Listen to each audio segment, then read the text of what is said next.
Hi, my name's Christabella and today I'm going to talk to you about dyspraxia in the workplace.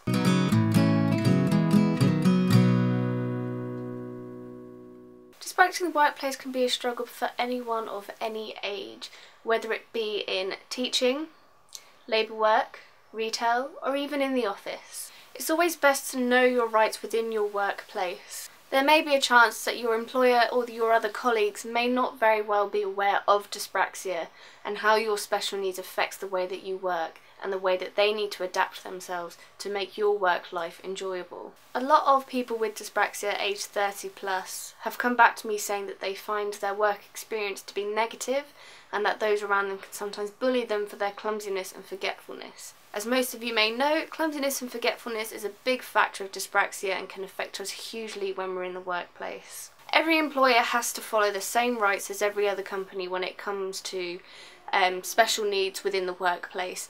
You can find a lot of your rights at the website that I will put down below at .gov.co.uk. It's always good to kind of look up on these kind of things so that you are aware of what your rights are. You should always have a chat with these people who are giving you instructions and just in generally watching over you when you start your new job and throughout the course of any job as well. Most employees will have to do feedback sessions every few months. Most commonly every 3 months you'll have a sit down chat, see where you are and check out your progress and stuff like that, and work out ways that you can improve, which is the best time for you to discuss with them what they can do to help you improve as well. I know of a lot of people who haven't told their employees about their dyspraxia.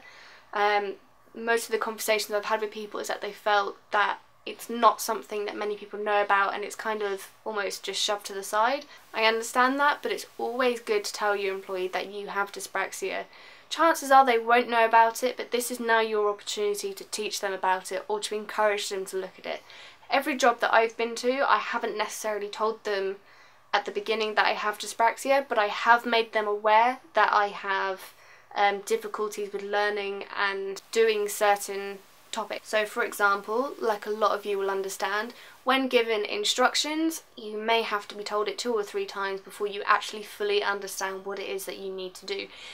If you feel that you are in that category, the same as myself, then you just need to remind the person who's giving you the instructions.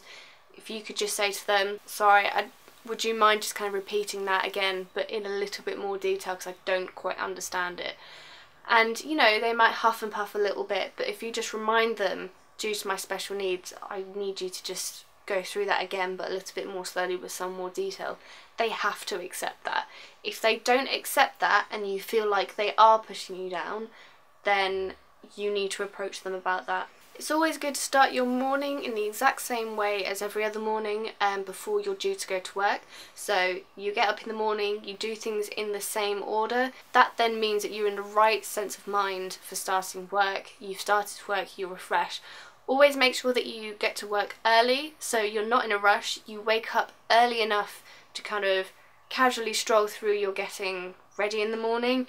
That way, if you do miss a step out or if you struggle with something in the morning, you have the time to just stop, take a breath and carry on. When you get to work as well, try and arrive between 10 and 15 minutes early. That way you can get used to your surroundings. You can ask your manager if there's any particular task that they want to go through today. Not every workplace has a brief in the morning. If you don't have a brief in the morning, try and see if you can get one from your manager, just so that you're aware of what your targets are that day, what they are looking for within you, and you also have that opportunity, so if they do ask you to do something particular, you then are able to give them the time to explain to you so that you are able to understand that. And if for whatever reason you're not quite sure what it is that they're asking of you, you can then turn around and say, I'm really sorry, I didn't quite catch that. Could you explain that with a little bit more detail? That way as well, if you've got any worries about any tasks that you perform that you feel that you're not doing particularly well in, and you're worried how it might reflect to the rest of the team that you're working with, that's if you work in a team of course, they will obviously react to how you react to tasks. So for example, when someone's working in a group, if they've got 1 or 2 particular people who aren't quite up to scratch, it can be frustrating. So you just have to understand that yes, you have a disability, but you now have that time in the morning to approach either your manager or possibly someone in your team and ask them to just go through it and just have the time to help you. If you feel that when you're working in a group as well that some people are getting frustrated, then just see if you can have a chat with them and just say, I'm really sorry, would you mind just running through that process so I can improve on that area? You can never not improve on something, so never be afraid to ask for help. In most jobs, most things kind of become routine. So if you have the same routine, say for example you're working in an office or you work in retail, you have to use a particular program and there's a certain amount of steps that you have to take. Just learn that routine, take some time before you start as well just to go through that. If there's any kind of manuals and stuff you can go through, or even if there's someone who knows it a little bit more than you do, just watch over them and kind of gain that routine, because that will help you as well when you're working. So if you're working with customers face to face, customers over the phone, or customers who will eventually see your finishing work, you don't then have to worry about if you miss something out, because then you know how to go back to it.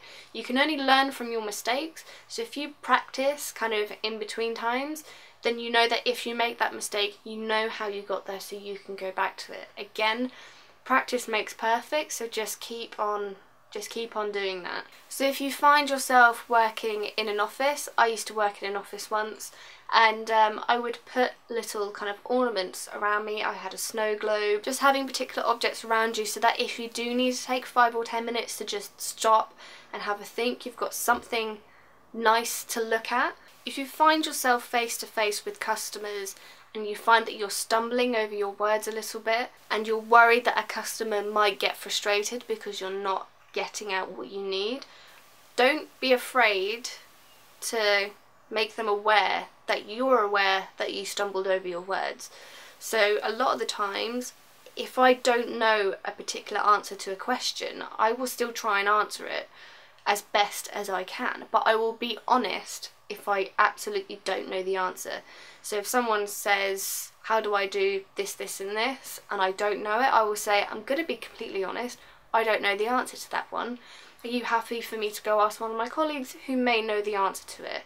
And they will either say, yeah, sure, that would be great, thank you, or they will say, it's fine, don't worry, I'll look online or something like that for it. The worst thing you could do is kind of go, I think it's something, because that will frustrate them, because they're aware that you're not knowing this, yet you're still just babbling on, and that wastes their time, so don't do that. Or if you answer a question and you do stumble over your words, don't be afraid to kind of be like, blah, blah, blah. Sorry, let me just start that again, and then carry on, because they'll likely just give you a little smile, maybe a little giggle. They will be completely understanding, rather than if you try and just talk over it, because then you're more likely to continue stumbling over your words, and that will make you panic, and then it will just be a big fluster. They'll get in a fluster as well. It's just, don't be afraid to be aware or make someone else aware that you're stumbling over your words, or if you're not sure of something. I hope this video has been useful. If you want to see this video here as regards of how to deal with bullying in the workplace and knowing your rights, then click here. Other than that, bye bye, bye bye, bye bye, bye.